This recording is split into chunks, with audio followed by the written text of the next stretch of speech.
Siguiendo acá. Cuando hablamos de la cuestión de la sociedad, de qué es primitivo, estamos hablando de aquellas sociedades que son las primeras que podemos considerar propiamente humanas, que digamos que están en la frontera, ¿no? Con espacios que ya son difícilmente catalogables como humanos, ¿no? Estas son las sociedades tribales. Y después está la palabra primitiva, ¿no? La palabra primitiva, ¿no? Puede sonar medio extraño y uno puede pensar, digamos, cayendo en la trampa de las prenociones, que primitivo, por ejemplo, es, no sé, las religiones egipcias o las religiones de la Mesopotamia o las religiones, qué sé yo, la inca, la que se les ocurra, la maya, la que se les ocurra, ¿no? Cualquier cosa que no sea la occidental, que como uno occidental piensa de forma etnocentrista. Y en realidad Durkheim, que está aplicando el método genético acá, ¿no? Tiene en mira algo bastante claro de que es primitivo. Porque nos va a dar un descubrimiento, va a decir, las religiones, ya grandes, las grandes religiones que conocemos, se explican a través de elementos de otras religiones. Es decir, las religiones han sido como vampiros, ¿no? Que han ido fagocitando a las anteriores religiones. En sí mismo, es muy difícil encontrar que una religión grande haya inventado algo. Y esto ocurre, obviamente, para los cristianos, porque es bastante claro, por lo menos en relación a los judíos, pero la mayoría de los cristianos no tiene tan claro que le debe mucho más a los griegos que a los judíos. Está mucho más claro en los musulmanes, porque los musulmanes está claro que hablan de Moisés, de Jesús y todo lo demás, ¿no? Eh, pero no está tan claro, como se llama, con los judíos, que pareciera ser una religión primitiva, y de primitiva no tiene nada, y de original tampoco tiene nada, ¿no? Porque una de las cuestiones que pareciera que, digamos, aportaron al mundo es la idea del monoteísmo, y esa idea del monoteísmo tiene un antecedente, ¿no? Mínimamente un antecedente en Egipto. O casualidad, ¿a dónde estaban esclavizados los judíos? En Egipto, ¿no? Y esa idea la va a llevar un faraón que se llama Akenatón, que va a hacer, digamos, borrón y cuenta nueva de todo lo que era la religión egipcia. Va a sacar a los dioses con formas zoomorfas, si se dice así, ¿no? Con formas mitad animal, mitad ser humano, ¿no? Y va a poner un solo dios que no se puede dibujar, ¿no? O sea, se simboliza con un disco, ¿no? ¿A quién le suena ese dios? Al dios que nosotros todos conocemos. O sea, no es que bajó Dios y le habló a Moisés en la zarza o a Abraham, al que sea, sino que se tomó una experiencia que ya había socialmente. ¿Se entiende? Pero además, una de las cosas que hablamos dentro de estas religiones es la vida después de la muerte. ¿Qué hacían los egipcios con las momias? ¿Para qué las momificaban? Para la vida después de la muerte. O sea, y si ustedes observan, llevan la mirada hacia, digamos, la zona de lo que hoy es Irak, el Éufrates, el Tigris, ¿no? Esa zona, van a encontrar que ahí está el origen de toda la mitología que aparece o buena parte de la mitología que aparece en la Biblia, porque otra parte están los griegos, ¿no? Eh, por ejemplo, ¿cómo se llama? El diluvio universal. El diluvio universal ya era un mito conocido en esa zona, previo a que se escriba la Biblia, ¿no? Y si ustedes piensan que son regiones atravesadas por dos grandes ríos, se imaginarán que la posibilidad de una inundación es real, ¿no? Pero además, digamos, muchas figuras que aparecen en el Génesis estaban ya dichas. Y por otro lado, la Biblia no se escribió de una vez para siempre. Se escribió y se reescribió de acuerdo a las épocas y fueron variando las historias. Fueron modificándose, ¿no? Adán ya tenía antecedentes, Lilith tenía antecedentes y otros seres, o sea, hay muchas partes que ya desaparecieron de las Biblias, o sea, las partes más divertidas, Behemoth, Leviatán, ¿no? Y en la misma Lilith que les acabo de nombrar ahora, ¿no? ¿Saben quién es Lilith? ¿Alguien sabe? ¿No? Bueno, si acá hay chicas feministas, digamos, sí, la primera mujer, es como un símbolo, ¿no? Porque cuando uno lee el Génesis, dice, y Dios creó al hombre, y los hizo varón y mujer. Y más atrás, digamos, más adelante, cuando uno, mejor dicho, adelante, cuando va leyendo más, dice que a Eva la crearon de la costilla de Adán, ¿no? Lo cual ya te está transmitiendo toda una simbología. Pero, ¿qué pasó? Esa primera mujer que fue creada con Adán, ¿fue Eva o no fue Eva?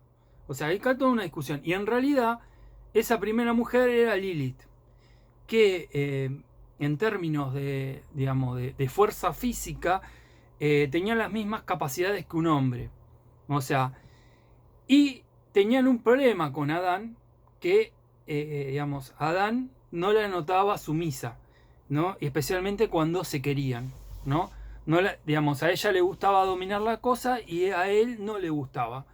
Entonces, ¿qué hizo Adán? Agarró el celular, llamó a Dios y le dijo, sacame esta loca de encima, ¿no? Y Dios, como es hombre, hizo causa común con el otro hombre, o sea, con el varón, ¿no? Y le dio tarjeta roja a Lilith. Sin haber hecho nada a la pobre mujer, ¿no? La expulsaron del paraíso. Fuera del paraíso se convirtió en la mamá de todos los demonios, ¿no? Y como no pecó originariamente, no está sometida a la muerte. ¿Se entiende? Entonces, Dios, para complacer a Adán, le creó a Eva, ¿no? Y Lilith odia a los hijos de Eva, que se vendríamos a ser todos nosotros, ¿no? Porque Eva le virló, digamos, su lugar, ¿no? ¿Se entiende? O sea, en vez de enojarse con Adán, que fue el que finalmente, el que pergeñó todo, y con Dios, se termina enojando con Eva. O sea, simbólicamente es una historia tremenda. O sea, bueno, todas estas cosas en la Biblia se van borrando, o sea, se van perdiendo. Hay un momento en que Noé festeja de que llegó a la tierra, digamos, firme, y se emborracha. Se emborracha y se desnuda. No, es una novela mexicana. Sí, pero creo que tienen más onda los mexicanos. O sea, esas versiones de la Biblia eran más divertidas que la actual, ¿no? Todo, sí, totalmente. Especialmente entendido desde nuestra época. Era algo que habíamos hablado un poco la clase pasada. O sea, ¿no? ¿Cómo se puede sostener, digamos, esos mitos que son tan dañinos, o sea, que son tan malos ejemplos, tan, digamos, o sea, que es difícil encontrar algo positivo, ¿no? en esos personajes, ¿no? Y decir que ahí está la verdad fundamentada. Y sí, porque, a ver, catequesis, Ali, es estudiar palabras, o sea, por lo menos en mi época, ¿qué era? Estudia una serie de preguntas, estudia las respuestas y sabételas de memoria y no cuestiones nada. Digamos, es así. O sea, no cuestiones nada. O sea, no cuestiones por qué Dios se enojó tanto porque comimos una manzana y lo único que queríamos era conocer, que es lo que estamos haciendo acá. O sea, ¿se entiende? O sea, ¿por qué se puso tan mal? ¿No? Les decía de Noé que Noé digamos, se emborracha y queda desnudo y aparentemente uno de los hijos se burla, ¿no? Pero cuando uno empieza a investigar por qué se enojó tanto Noé con este hijo que lo echa, o sea, lo echa del pueblo elegido, ¿no? Es porque en realidad ahí están copiando el mito de Cronos. ¿Qué le pasó a Cronos? Lo castraron. Y el asunto es que este hijo aparentemente lo había castrado a Noé, ¿no? Entonces hay un montón de historias que si uno las estudia con el prisma de decir, de tratar de averiguar, si quieren yo después les subo un enlace con una investigación muy buena de todos estos mitos, se dan cuenta que en la Biblia no, digamos, no hubo nada nuevo.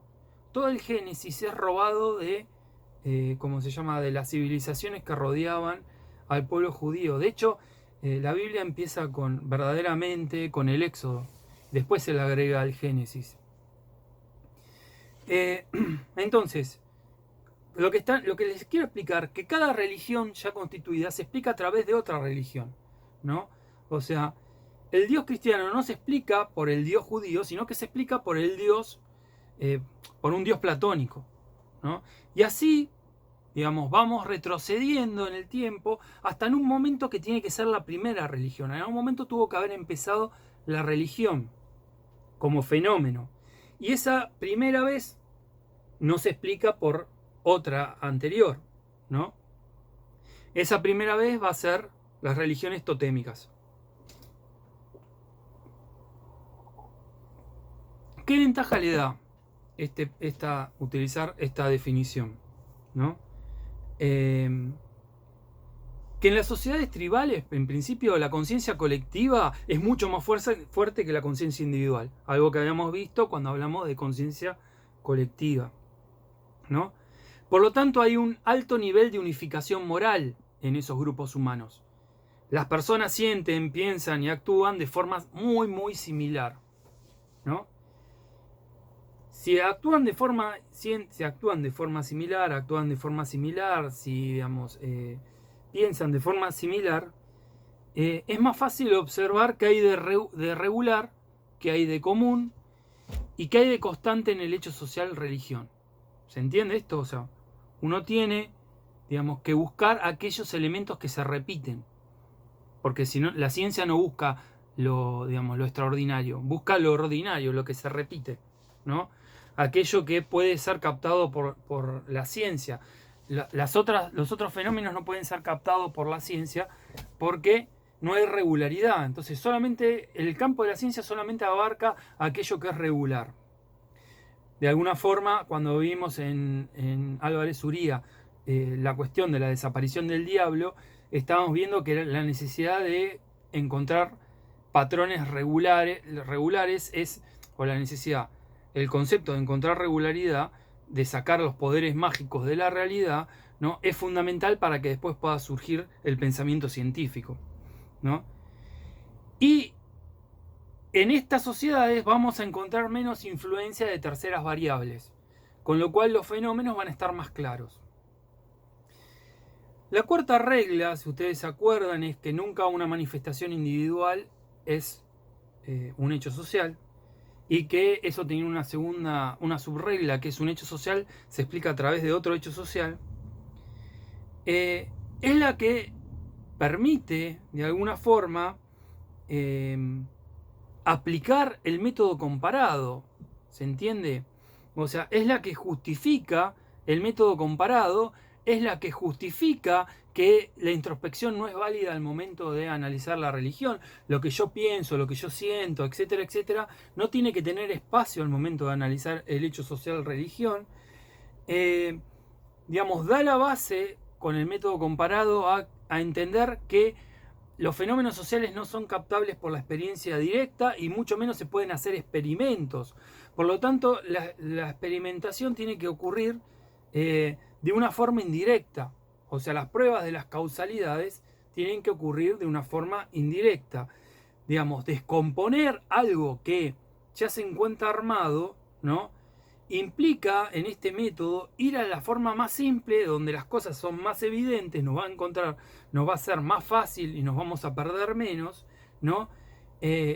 Digamos, al ir a los núcleos de la historia. Ya, digamos, si uno analizaría, por ejemplo, el mundo musulmán o el mundo cristiano, uno ya encuentra un hecho constituido históricamente con todas las complejidades que tiene esa constitución. Entonces, siempre recuerden que lo que nosotros pensamos es solamente una adaptación al hecho social. Cuando el hecho social está fuerte, pero si el hecho social está anómico, todos vamos a sentir de maneras particulares y diferentes un hecho social como la religión. ¿Se entiende? Vamos a admitir. Entonces, vamos un poco a la investigación. Dijimos que se estudia las religiones simples y primitivas. Por lo tanto, hay que ir a los orígenes históricos de la religión, ¿no? ¿Qué pasa? En algún momento la vida en sociedad, lo que vamos a llamar la sociedad, alcanza cierta densidad, ¿no? Y en esa densidad, ¿no? Hay un símbolo que aglutina a toda la tribu. Ese símbolo es el tótem, ¿no? El tótem no es un dios, el tótem expresa a la tribu, como en realidad Dios o los dioses expresa a la sociedad. Esto es algo que va a demostrar Dios. Va a demostrar Dios. Durgen es Dios. ¿Cómo se llama? Va a demostrar de que atrás de Dios está la sociedad. Solamente que así como en una tribu, atrás del tótem está la tribu y no lo puede decir, no lo puede conceptualizar, no lo puede ver, nosotros atrás de Dios no podemos ver lo social. Nada más es que somos ciegos frente a eso, ¿no? Pero científicamente te está probando esta investigación que atrás del concepto de Dios está la sociedad. Porque la sociedad es la única que puede generar procesos de tutela de la conciencia individual, ¿no? Es la única que tiene capacidad de elevar a los individuos sobre sus miserias, ¿no? A través de la fuerza de la conciencia colectiva, de las representaciones colectivas. Y para esto, Durkheim va a determinar que este sentimiento de lo que llamamos lo religioso, ¿no? Es un sentimiento tan real como poner la mano en el fuego, en algún sentido. Es un sentimiento tan real como la luz o el calor. Pero ¿qué pasa? Que sea un sentimiento real no quiere decir que el religioso sepa explicar la razón de ese sentimiento, ¿no? En el culto, en el rito, ¿no? Piensen que están una noche. ¿Somos cuántos acá? 35. Che, cada vez somos menos, ¿no? Somos 35. Calculen que hay, ¿no? 10 varones adultos y el resto son viejos o mujeres o niños o niñas, ¿no? Entonces uno tiene que ir a cazar un mamut como varón adulto. Uno que si lo araña un gato, ¿no? Se pone a llorar, tiene que ir a cazar un mamut. Pónganse en ese lugar, ¿no? Y sabe que uno yendo a cazar el mamut, ¿no? ¿Qué va a ocurrir? De 10 vamos a volver 5, 4, 6, pero no vamos a volver todos. No sabemos, o sea, nos vamos a mirar o no volvés vos o no vuelvo yo. ¿Se entiende? Entonces, ¿cómo lograr vencer el temor natural a perder la vida? ¿No? Bueno, en parte va lo del rito. El rito le da un poder, le otorga un poder al guerrero que naturalmente el guerrero no tiene, ¿no? Y el guerrero, ¿qué piensa? Que ese poder es sobrenatural. Digamos, que es un poder mágico. ¿Que viene de quién ese poder mágico? Del fetiche, del objeto que tiene enfrente. Pero como todo objeto no tiene ningún poder más que el poder que nosotros le damos a ese objeto. Por eso es un fetiche. Porque atrás de un objeto hay relaciones sociales, hay relaciones humanas. Lo que tiene la capacidad de hacernos más valientes, de hacernos superar el miedo, ¿no? Es, digamos, la conciencia colectiva, digamos, lo social, ¿no? No un pedazo de madera dibujado con un, no sé, un águila, un oso y así. ¿Se entiende?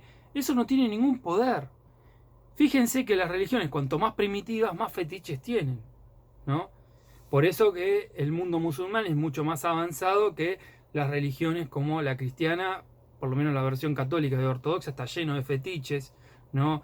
La comunión, el Cristo crucificado, la Virgen María, todos esos son fetiches, y la religión judía también está llena de fetiches, ¿no? Se miran objetos como mirar una estatua y pensar que la estatua va a darnos un poder, ¿no? Para hacernos, o nos dota de un poder, ¿no? Un mismo fetiche que después los religiosos estándar no lo respetan, ¿no? Porque si yo fuera católico, ¿no? Y tuviera la posibilidad una vez por día de tener a Dios conmigo, no lo dudo ni un instante. O sea, es Dios. O sea, piensen, ¿no? O sea, piénsenlo lógicamente. Pero, digamos, si uno no lo hace es porque la religión se está muriendo, porque si no, o porque no te explicaron bien, o evidentemente se mantiene porque es una vieja estructura, ¿no? Pero está colapsando. Si a una persona le tienen que explicar las verdades de fe metiéndole de forma conductista, pensando que uno es un recipiente y le mete ideas y punto, y esas ideas no se discuten, esas ideas no se tratan, esas ideas son sagradas y son así porque Dios se lo dijo al Espíritu Santo, el Espíritu Santo se lo dijo al Papa y el Papa nos dice a nosotros, ¿no? Vemos cómo son las cosas, ¿no? Como las dificultades que tienen esto. El rito, si ustedes creen ser religiosos y no van al rito de su religión, es decir, si no van a misa, no van al sábado, no van a lo que sea, no sé, ¿no? No hay forma de que la religión actúe sobre sus conciencias. Es decir, no hay forma de que el fiel sea estrechado con su Dios, ¿no? De ahí que el rito es muy importante en la educación laica, porque ¿cómo estrechar el ciudadano a la patria? ¿No? A través de símbolos, a través de santos de la patria, a través de la idea del altar de la patria y todas las cuestiones que hemos intentado ver en las anteriores clases o en la anterior clase, ¿no? Y en el rito se evoca creencias colectivas. Y no solamente se evoca creencias colectivas, sino que se actualiza dogmas. O sea, se necesita actualizar como si fuéramos un programa de computación, si no, se vuelve obsoleto, ¿no? Y el rito produce efervescencia colectiva. O sea, produce en nuestra conciencia un estado de exaltación. Y ese estado de exaltación exalta nuestras pasiones y nuestras fuerzas. De ahí que el religioso piense que eso es sobrenatural, porque claramente el religioso se ve transportado a un mundo más allá de este mundo y se ve, digamos, envuelto por fuerzas que son más fuertes que él. Pero eso tiene una explicación, que es la capacidad tutelar de la conciencia colectiva sobre nuestra conciencia, ¿no? Entonces uno, póngale, va a un casamiento, ¿no? A un casamiento católico. Un casamiento católico es uno como novio está esperando, ¿no? Que venga la novia, ¿no? Pregunta cómo salió el partido, ¿no? Debería tener un trapito para ganarse unos pesos y pagar la fiesta porque está el pedo básicamente esperando en el altar a que venga la novia. Viene la novia toda despampanante, qué sé yo, ¿no? Y empieza el ritual, ¿no?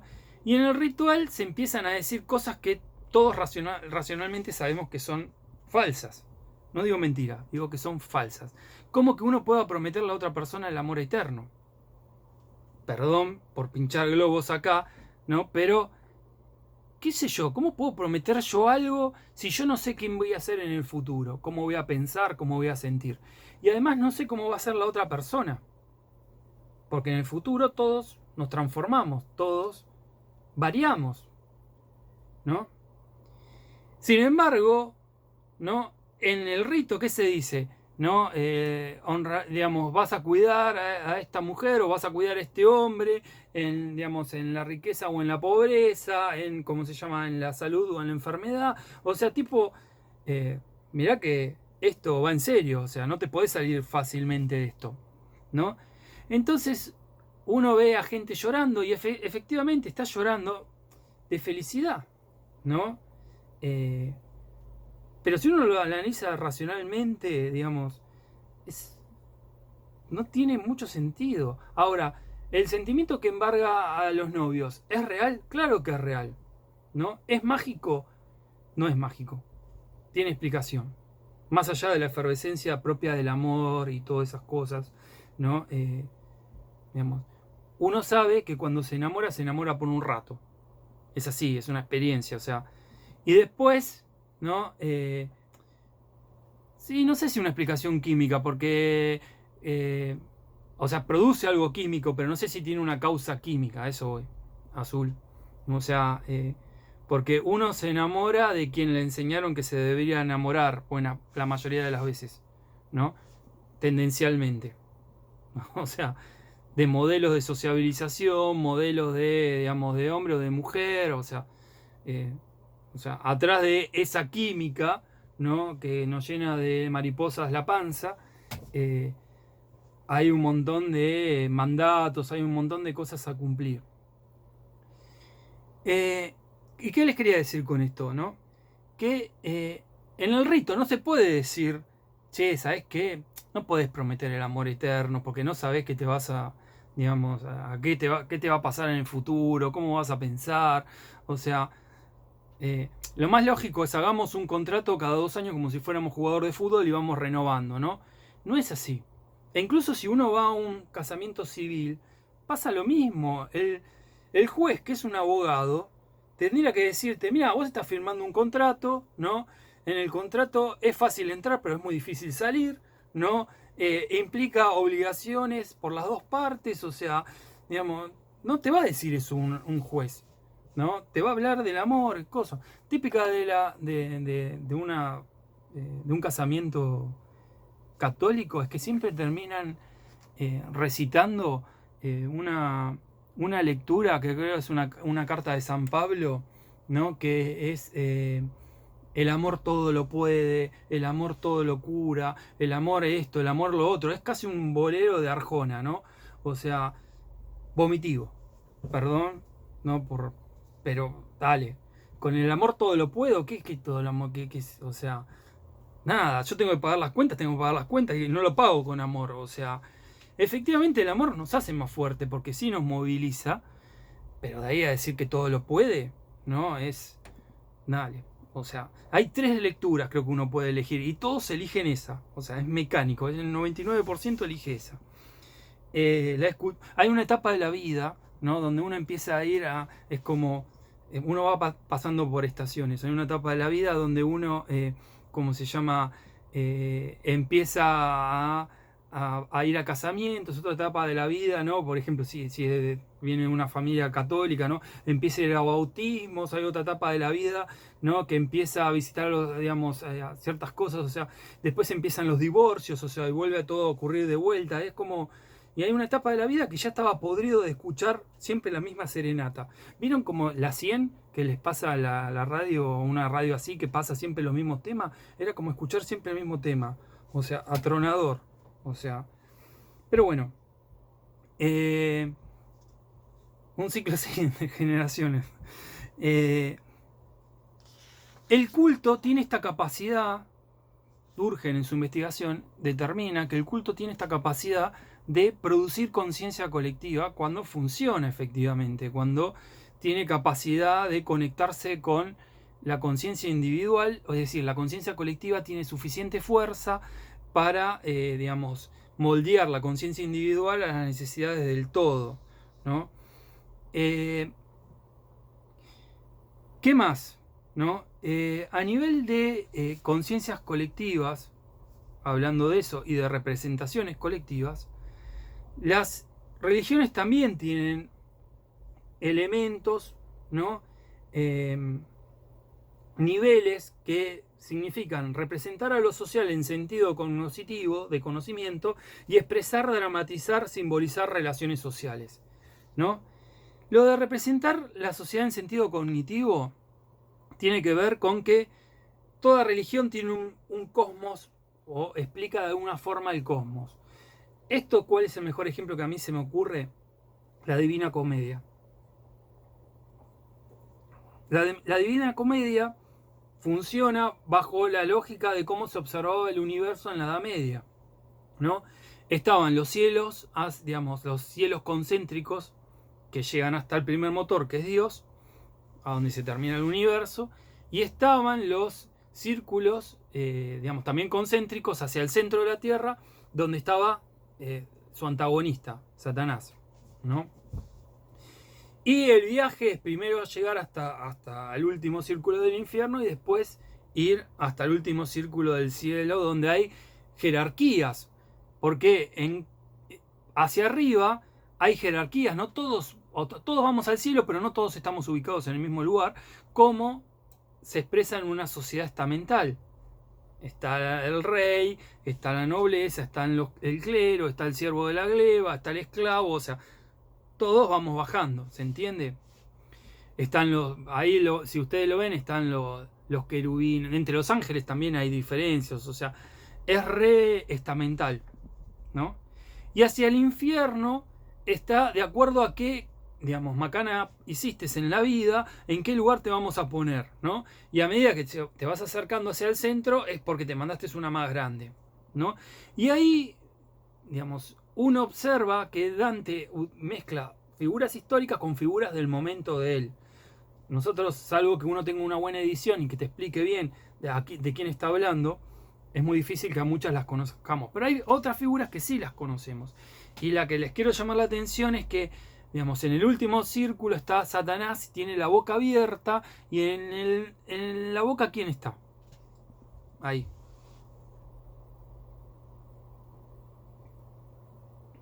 ¿Quién se imaginan que está?